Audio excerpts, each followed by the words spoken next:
demonic angel. Today we're going over do-it-yourself sigils, and I'll show you guys what it looks like under a ceremonial robe I have here.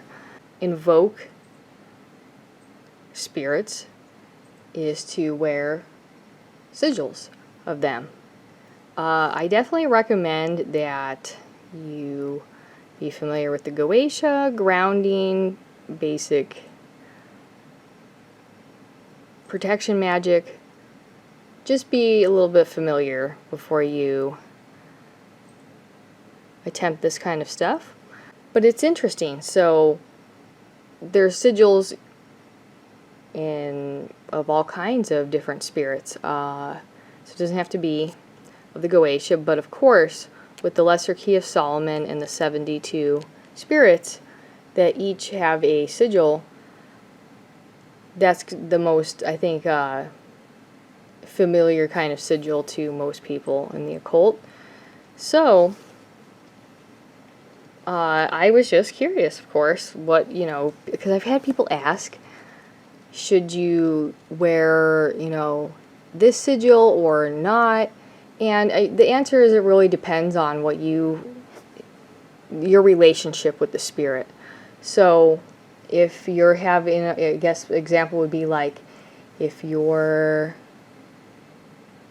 having a blood connection with a spirit, then that's that connection.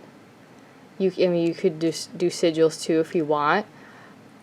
But for other spirits, they like this, and you kind of just have to base that off of what your feelings and what you think. But as far as just what does the occult say about it and which spirits, we have an actual 1903, of course, Amazon fixed up with a little jacket edition of the Lesser Key of Solomon.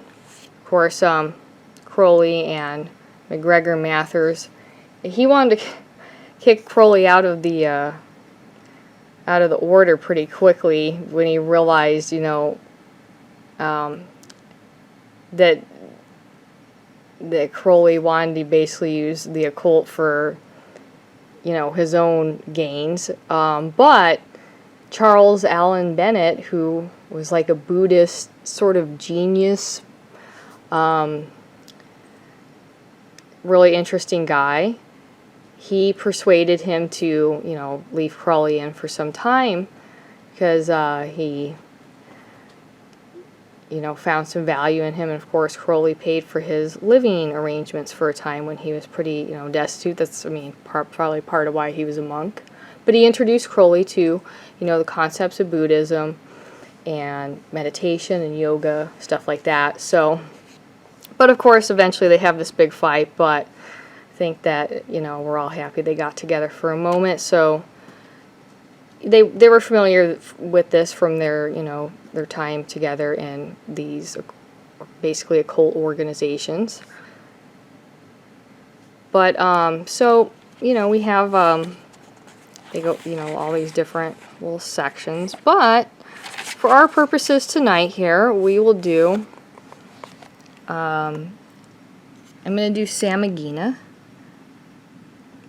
Of course, Marbus is right there, and I went to that right away. My, basically, patron. But, this section here,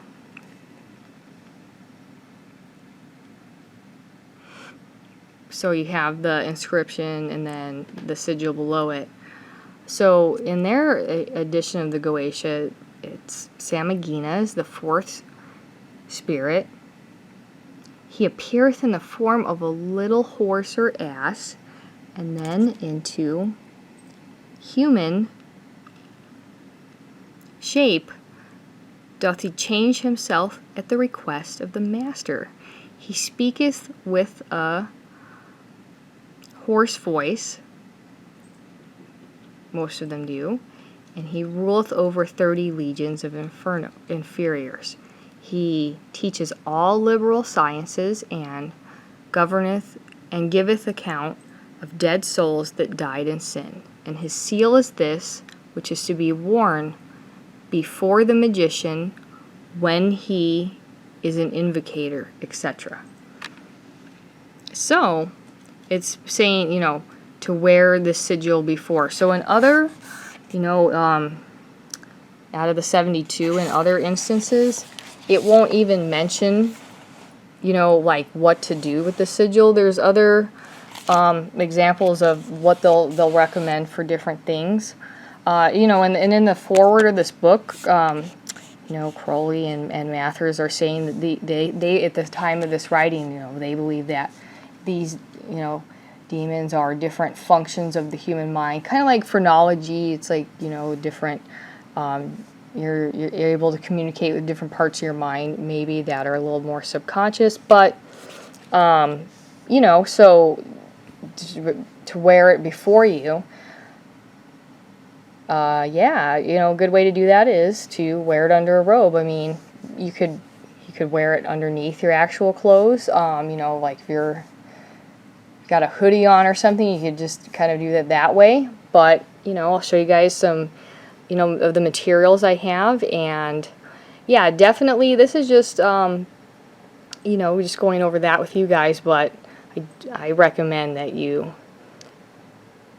be comfortable with this kind of magic, because this is just when you're wearing the sigil, like you don't have to do anything else, like call forth to the spirit at that time. This is just it is that kind of function of your mind. So you just wear it, and then I cleanse it later with other ritual items. And it just is kind of like that. It's opening that doorway. The sigil is a portal. The physical, sigil is the physical, like, basically the doorway. And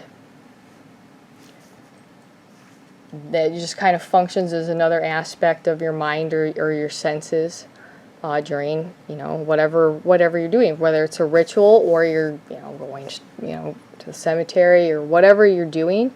It's just kind of there in the background, and you just put your intentions in it ahead of time. Maybe do some enchants, however you're going to charge that, and away you go. So let's go look at the materials.